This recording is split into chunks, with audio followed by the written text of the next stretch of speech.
നഷ്ടപ്പെട്ടാലേ വിലയറിയൂ എന്ന് പറയുന്നത് എത്ര സത്യമാണ് അല്ലേ? കാഴ്ചയില്ലാത്ത ഹെലൻ കെല്ലറെ കാണാൻ അവരുടെ സ്നേഹിത എത്തി.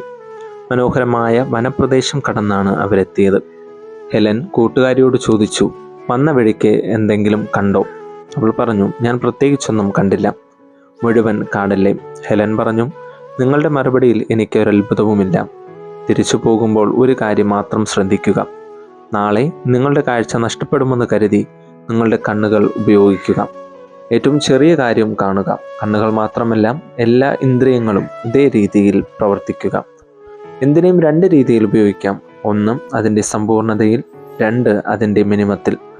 ഏത് കഴിവും അതിൻ്റെ മിനിമത്തിൽ മാത്രം പ്രകടിപ്പിക്കുന്നവർ എന്നും ശരാശരിക്കാരായി തീരും.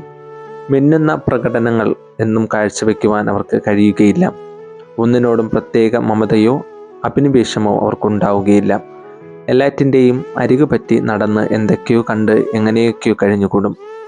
മികവുകൾ പരിപൂർണതയിൽ ഉപയോഗിക്കുന്നവർ സമർത്ഥരും വിദഗ്ധരും സ്വയം നിർമ്മാണശേഷിയുള്ളതുകൊണ്ട് എന്തിനും പരിഹാരമുണ്ടാക്കുവാനും എല്ലാറ്റിൻ്റെയും അകത്തിറങ്ങി അനുഭവങ്ങൾ സ്വന്തമാക്കുകയും ഒന്നിനെയും നിസ്സാരമായി കാണുകയുമില്ല. തങ്ങളുടേതായ ലക്ഷ്യവും മാർഗവും അവർക്കുണ്ടാകും.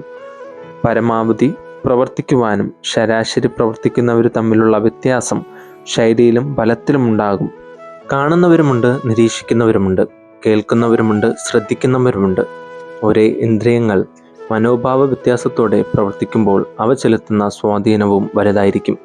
എല്ലാം കേട്ടിട്ടും മറുപടിയില്ലാതെ പോകുന്നവരും എല്ലാം കണ്ടിട്ടും പ്രതികരിക്കാതെ നടക്കുന്നവരും സൃഷ്ടിക്കുന്ന ഹൃദയവേദന പരിഹരിക്കാൻ ഒരു മരുന്നിനുമാകില്ല. ഒരു സിദ്ധി നഷ്ടപ്പെടും മുൻപ് അതിൻ്റെ യഥാർത്ഥ മൂല്യം തിരിച്ചറിയുകയും പ്രയോജനപ്പെടുത്തുകയും ചെയ്യുന്ന എത്ര പേരുണ്ടാകും? സ്വാഭാവിക പ്രതിഭാസമായി വന്ന് ചേർന്ന കഴിവുകൾക്കും ശേഷികൾക്കും അധികമാരും അർഹിക്കുന്ന പ്രാധാന്യം നൽകാറില്ല.